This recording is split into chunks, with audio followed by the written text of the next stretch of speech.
The tall crystal towers of Zelthara Prime grew darker and darker as the terrible news came in.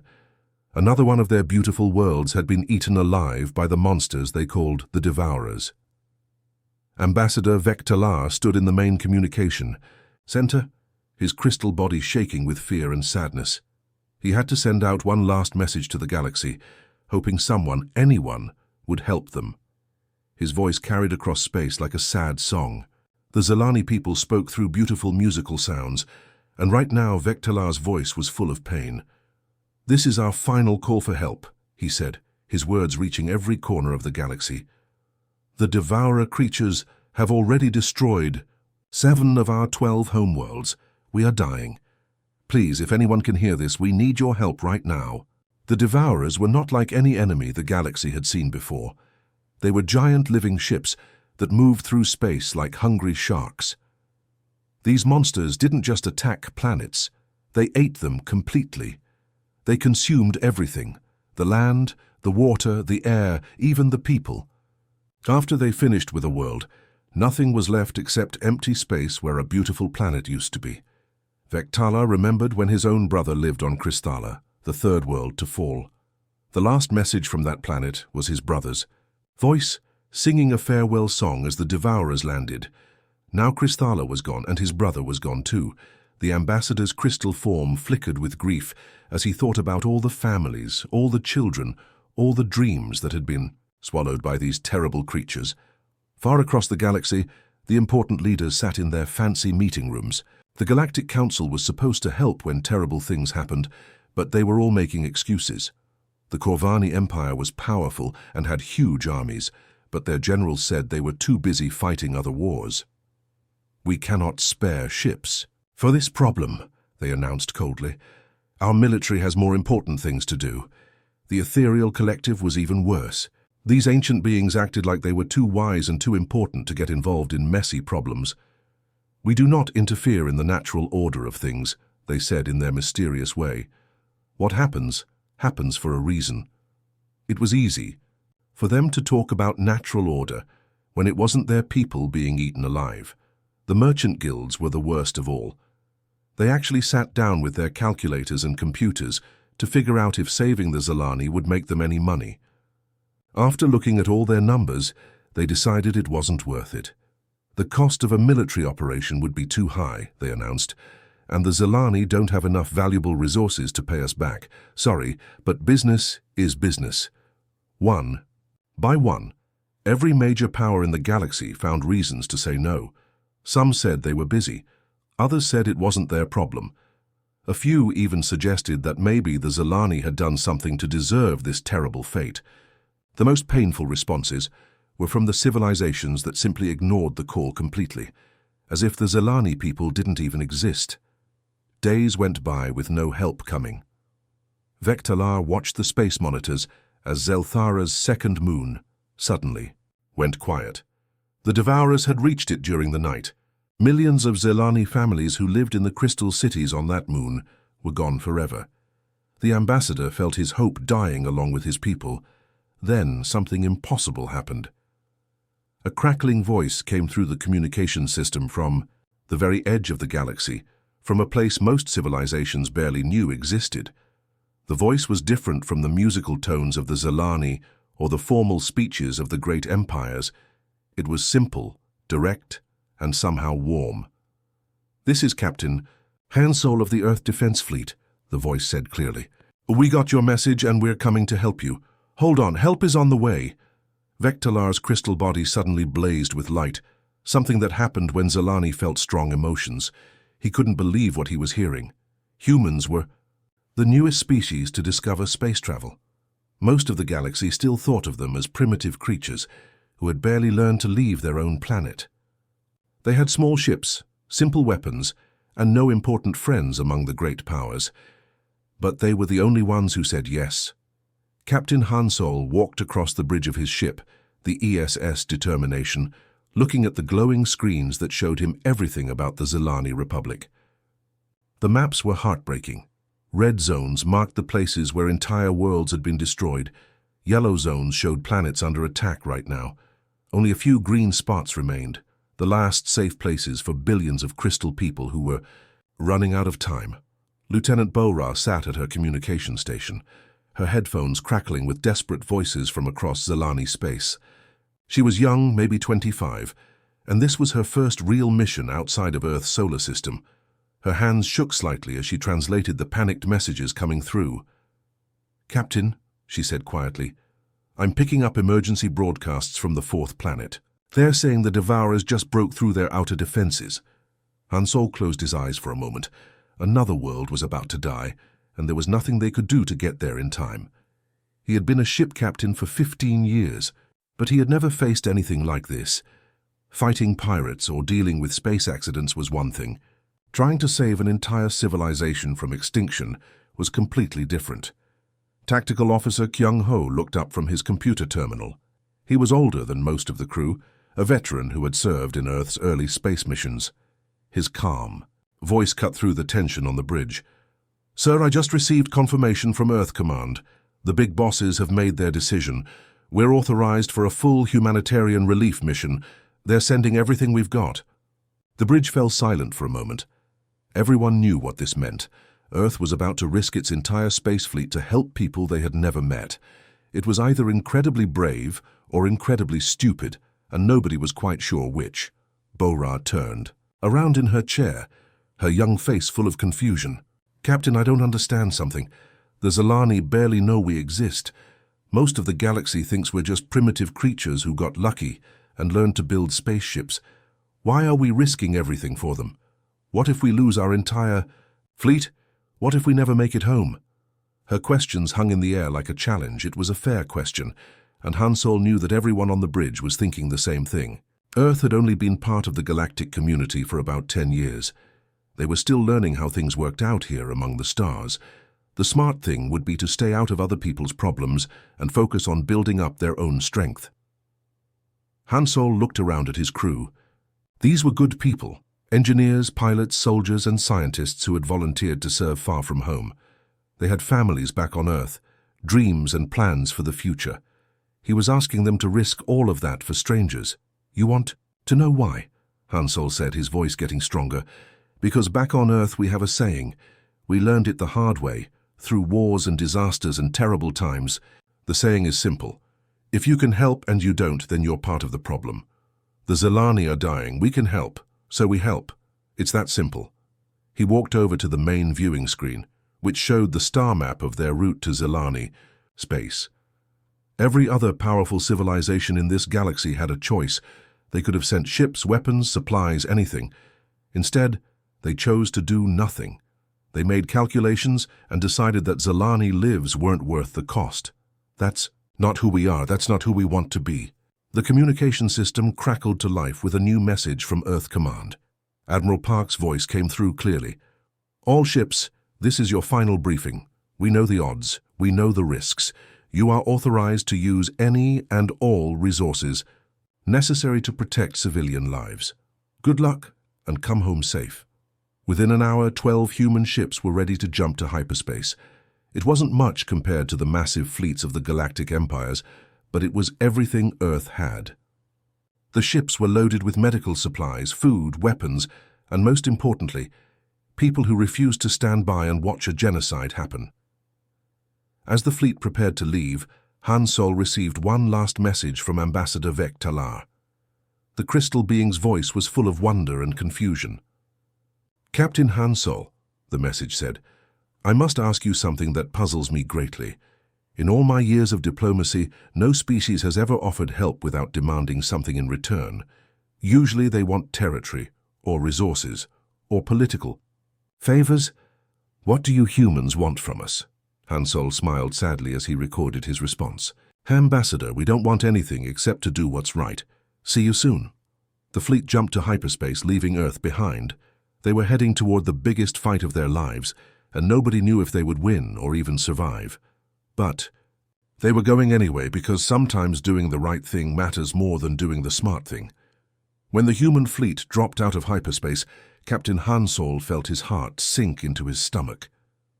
The sight before them was like staring into a nightmare. The Devourer swarm covered space as far as their sensors could reach, spreading across 3 entire star systems like a disease that had grown out of control. These weren't normal spaceships, made of metal and circuits. These were living creatures the size of entire cities, their dark surfaces pulsing with veins of sickly light. Each bioship looked like a giant insect crossed with a sea monster. They had massive jaws that could crack planets in half, and tentacles that reached out to grab anything that came too close. Some of the creatures were feeding right now, their mouths attached to dying planets like vampires draining blood. Han Solo watched in horror as one of them finished consuming a small moon, leaving nothing behind but empty space and floating debris. "Captain," Kyung-ho's voice was steady, but Han Solo could hear the fear underneath. "I'm counting 37 major bioships plus hundreds of smaller feeding drones. We have 12 ships. They outnumber us more than 12 to 1. He paused, looking at his tactical display. "Sir, this is suicide. We can't possibly fight all of them." Han Solo gripped the armrest of his captain's chair so hard his knuckles turned white. Every instinct told him to order a retreat, to get his people out of here before they all died. But then he saw something on the long-range sensors that made his decision for him. Zilani civilian transports were scattered throughout the combat zone, filled with families trying to escape the slaughter. Some of the ships were damaged and barely moving. Others were completely dead in space, waiting to be devoured. "All ships, this is Captain Han Solo," he announced over the fleet communication channel. "I know what you're all thinking. I know this looks impossible, but there are innocent people down there who will die if we don't help them. We're going to do our job." He took a deep breath. "Begin evacuation protocols immediately. Get those civilian transports out of here first. We'll buy them time." Lieutenant Bora's fingers flew across her communication controls as she tried to contact the surviving Zilani ships. Her voice cracked with emotion as she heard the desperate pleas coming through her headphones. "Zilani transport ship Crystal. Song, this is the human fleet. We're here to help. Turn to heading 247 and follow our escort ships to safety." The response came back in the musical language of the Zilani, translated by the ship's computer. "Humans? But how? Why are you here? The great powers all abandoned us." "Because we're not like them," Bora replied simply. "Just follow our ships and you'll be safe." The human fleet spread out in a defensive formation, their smaller ships darting between, the massive devourers like tiny fish swimming around whales. The first attack came from a bioship that looked like a giant spider made of bone and muscle. Its weapons weren't lasers or missiles. They were streams of acid that could melt through the strongest armor. "Evasive maneuvers," Han Solo shouted, as the acid stream barely missed the determination. The human ships fired back with everything they had: plasma cannons, railguns, quantum torpedoes. The weapons hit their targets, but the damage was depressing. The Devourer's skin seemed to absorb the energy and then heal itself almost immediately. Engineering Chief Su Jin was down in the engine room, watching the battle through her computer screens while trying to figure out how to hurt these monsters. She was brilliant, the kind of person who could solve impossible problems by thinking in ways nobody else could. As she watched their weapons bounce harmlessly off the Devourer armor, she noticed something strange. "Captain," she said over the communication system, "I think I've figured something out. These creatures aren't just tough. Their armor actually adapts to whatever hits it. That's why our weapons stop working after a few shots. But I'm picking up some weird readings from their nervous systems." Another human ship, the ESS Harmony, exploded in a ball of fire as 3 Devourers surrounded it. Han Solo felt sick watching good people die, but he forced himself to focus on Su Jin's words. "What kind of readings?" "They're vulnerable to sound, Captain. Specific frequencies that mess up their brainwaves. And I think I know what frequency works best. It's the same one the Zilani use to talk to each other. Their harmonic communication system might be the key to killing these things." Han Solo felt a spark of hope for the first time since the battle started. "Can you modify our weapons to produce those frequencies?" "Give me 10 minutes and I can turn our entire fleet into giant speakers," Su Jin replied, already working on her computer. "But Captain, we need to keep those things busy while I work, and we need some Zilani help to get the frequency exactly right." The next few minutes were the longest of Han Solo's life. His ships dodged and weaved through space, using every trick they knew to stay alive, while more and more Devourers joined the attack. The human fleet was being torn apart, but they kept fighting, kept buying time for the civilians to escape and for Su Jin to work her magic. Finally, her voice came through the communication system, excited and exhausted. "Captain, we're ready. All ships now have harmonic resonance weapons. Let's see how these monsters like a taste of their own medicine." Han Sol smiled grimly as he gave the order that would change everything. "All ships, target the nearest bioship and fire everything we've got. Let's make some noise." The moment the modified human weapons fired their first harmonic blast, everything changed. The sound that came from the human ships wasn't like anything heard in space before. It was beautiful and terrible at the same time, a deep, musical note that seemed to shake the very fabric of reality. The Zelani communication frequencies, now amplified through human military technology, created waves of pure sound that traveled through space like invisible hammers. The first Devourer hit by the harmonic weapon stopped moving completely. Its massive body, which had been gracefully swimming through space like a deadly whale, suddenly began to shake violently. The creature's skin rippled and twisted as the sound waves disrupted every nerve in its body. Then it opened its enormous mouth and released a scream so loud that every ship in the area felt their hulls vibrate. "It's working!" Lieutenant Bora shouted with excitement. "The harmonic frequencies are scrambling their brains." Captain Han Sol watched in amazement as more human ships joined the attack. Each harmonic blast sent the giant bioships into convulsions. Some of them crashed into each other, too confused to control their movements. Others simply floated helplessly in space, their nervous systems completely shut down by the sound waves. But the fight was far from over. The smaller Devourer creatures, the ones that looked like flying sharks with too many teeth, were still dangerous. They moved fast and could get close to the human ships before the harmonic weapons could target them. This meant the humans had to get creative. Ambassador Vectala had never been in combat before. As a diplomat, his job was talking, not fighting. But when Pilot Officer Jin'e asked him to join a boarding party to plant harmonic charges inside the enemy ships, he didn't hesitate. The young human woman had already volunteered for 3 dangerous missions, and somehow she was still alive and still volunteering for more. "Are you sure about this, Ambassador?" Jin'e asked as they prepared to launch their small attack shuttle toward a wounded Devourer. "This is going to be really dangerous. These things are like flying into the mouth of a monster." Vectalar's crystal body glowed with determination. "My people are dying, Officer Jin'e. If there's something I can do to help save them, then I must do it. Besides," he added with something that might have been humor, "you humans seem to make dangerous missions look easy." Jin'e grinned as she piloted their shuttle through the chaos of the battle. She was small and quick, with the kind of reflexes that made her perfect for this kind of work. What amazed Vectala was how calm she stayed, even when Devourer tentacles reached out to grab their tiny ship.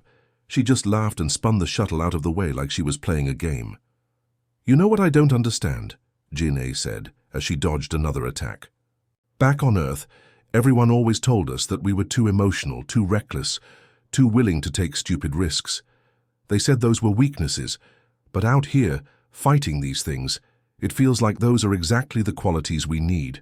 They managed to get inside the Devourer's body through a wound created by the harmonic weapons. The inside of the creature was like being inside a living nightmare. Walls that pulsed like a heartbeat, strange organic computers that looked like giant brains, and everywhere the smell of something that had been dead for way too long. Working together, the human and the Zelani planted harmonic charges throughout the creature's nervous system. When they detonated, the entire bioship shuddered and died. As they escaped in their shuttle, Vectala realized something important. He had never seen courage like this before. The young human woman had risked her life over and over again, not for glory or reward, but simply because it was the right thing to do. Meanwhile, back on the command ship, Engineering Chief Su Jin was studying the battle data when she noticed something that made her heart race. "Captain," she called out, her voice tight with excitement and fear. "I found it. The Queen ship. It's that massive one in the center, the one that's 3 times bigger than all the others." Han Solo looked at the tactical display and felt his blood run cold. The Queen ship was enormous, easily the size of a small city. It sat in the middle of the Devourer formation, like a spider in the center of its web, protected by dozens of smaller bioships that formed defensive rings around it. "If we can take down the Queen," Sujin continued, "the rest of the swarm will die with it. All these creatures are connected through some kind of psychic network. Kill the Queen. Kill them all." "What do we need to do?" Han Solo asked, though he was already afraid of the answer. Sujin's face was grim. "The harmonic charge has to be planted manually, right in the center of the creature's brain. Our weapons can't penetrate that deep from the outside. Someone has to fly inside, get to the core, and activate the device manually." The bridge fell silent as everyone realized what that meant. It was a suicide mission. The person who went inside that thing would never come back out. Han Solo looked around at his bridge crew, these people who had become like family to him over the years of serving together. Before he could even ask for volunteers, something amazing happened. Lieutenant Bora stood up from her communication station. "I'll do it, Captain." At the same moment, Tactical Officer Kyung Ho rose from his position. "No, sir, I should go. I'm the most experienced." Engineering Chief Sujin's voice came over the communication system from the engine room. "Captain, I designed the device. I should be the one to plant it." One by one, every officer on the bridge stood up. Every single person on the ship volunteered to die for people they had never met before this mission started. Han Solo felt tears in his eyes as he looked at them. These ordinary humans who were willing to do extraordinary things. "I'll do it," they all said together, their voices creating a harmony that was almost as beautiful as the Zelani songs. In the end, it was Captain Han Solo himself who made the final run. Despite every single member of his crew volunteering to die in his place, he couldn't ask anyone else to do what he wasn't willing to do himself. As his small fighter craft penetrated the Queen ship's defenses, dodging biological weapons and acid streams, he thought about his family back on Earth and wondered if they would understand why he had to do this. The inside of the Queen ship was like flying through the digestive system of some cosmic nightmare. The walls pulsed with a sick rhythm, and strange organic computers the size of buildings processed information for the entire swarm. Han Solo could feel the creature's intelligence pressing against his mind, trying to understand what this tiny intruder was doing in its body. When he reached the central brain chamber, Han Solo planted the harmonic charge that Sujin had designed. As he activated the device, he whispered a prayer for his crew, for the Zelani people, and for everyone back home who would never know how close they had come to losing everything. The explosion of sound that followed was beyond description. The Queen ship's death scream echoed across 3 entire star systems, a noise so loud and so full of agony that every living creature within 100 light-years felt it in their bones. But more importantly, the psychic feedback from the Queen's death traveled instantly through the neural network that connected every devourer in the swarm. Lieutenant Bora watched from the bridge of the Determination as hundreds of bioships suddenly stopped moving. The massive creatures that had been devouring planets just moments before began to convulse and shake. One by one, they curled up like dying insects and went still. The threat that had terrorized the galaxy for months was over in less than 10 minutes. "Captain!" Bora screamed into her communication device. "Captain Han Solo, please respond." For long, terrible minutes, there was only silence. Then, crackling through the static, came a weak voice. "This is Han Solo. I'm alive, but my ship is pretty beaten up. Could use a ride home." The rescue took 6 hours. When they finally pulled Han Solo from his damaged fighter, he was unconscious and badly injured, but alive. As the medical team carried him to the ship's hospital, he managed to open his eyes and see the tactical display showing empty space where the Devourer swarm used to be. The cost of victory was heartbreaking. Of the 12 ships that had left, Earth only 6 made it home. The ESS Harmony, the ESS Courage, the ESS Freedom, the ESS Unity, the ESS Hope, and the ESS Justice were gone forever, along with their crews. Nearly 300 human men and women had died to save people they had never met. In a part of the galaxy, most of them couldn't even pronounce correctly. As the surviving human ships regrouped, Ambassador Vektalar's message came through on all frequencies. His crystalline voice was thick with emotion as he spoke. Captain Han Sol, people of Earth, what you have done today cannot be repaid. You have saved not just my species, but given hope to the entire galaxy. In gratitude, the Zelani Republic offers you our entire treasury, our technology, our worlds. Everything we have is yours. Han Sol, still recovering in the medical bay but insisting on responding personally, gave an answer that would be remembered throughout galactic history. Ambassador, we didn't come here for payment. We came here because it was right. All we ask for is friendship. The response was so simple, so human, that it left the sophisticated galactic powers speechless. For thousands of years, interstellar politics had been about what you could get, what you could take, what advantages you would gain. Treaties were signed based on mutual benefit. Alliances were formed to share resources or split up conquered territory. Nobody helped anyone else without expecting something in return. But here were the humans, who had risked everything and asked for nothing except friendship. News of the battle spread across the galaxy faster than light-speed communication could carry it. The great empires that had refused to help the Zelani found themselves trying to explain to their own people why they had done nothing while a species of newcomers had saved an entire civilization. The Corvani Empire's military leaders were especially embarrassed when their own soldiers began asking why humans were braver than they were. Within weeks, delegations from dozens of worlds were arriving at both Earth and the surviving Zelani planets, asking to establish diplomatic relations. Everyone wanted to be friends with the species that had proved compassion was stronger than calculation. Lieutenant Bora, who had somehow become the unofficial ambassador between humans and Zelani, wore a beautiful crystal device around her neck that allowed her to speak in harmonic frequencies. It was a gift from Vektalar, made from crystal taken from his own body, the highest honor a Zelani could give. As she worked to establish the first joint human-Zelani colony, she often thought about how strange it was that doing the right thing had turned out to be the smartest thing too. The new colony was built on a world halfway between Earth and Zelthara Prime. Human engineers worked alongside Zelani artists to create something beautiful and practical.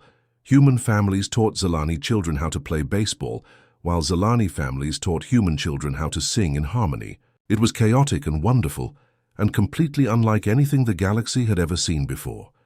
Years later, when historians tried to understand how two species from opposite ends of the galaxy had become such close allies, they always came back to the same simple truth. Sometimes the smallest acts of compassion create the biggest changes. The humans had answered a cry for help when everyone else turned away, and that simple choice had changed the balance of power in the entire galaxy. The established empires still had their vast fleets and ancient technologies, but they no longer had the respect of their own people. Everyone knew that when the moment of truth came, when someone needed help, it was the humans who had stepped forward. The galaxy would never be the same.